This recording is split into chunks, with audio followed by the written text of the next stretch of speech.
Man, it is getting hard to find tires for the 911.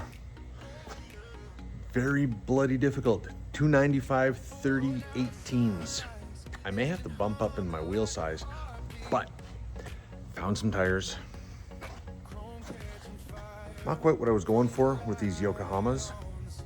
I was hoping for something that's gonna last a little longer, but these are gonna be crazy grippy.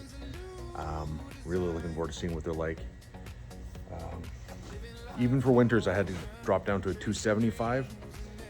So I don't know. Yeah, I'm gonna have to change my wheel size or something, which is a shame because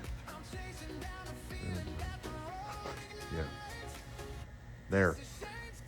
Those BC Forged wheels look so good on the car. But anyway, yeah. So they're getting mounted. The weather's finally starting to cooperate, and see what kind of fun I can have.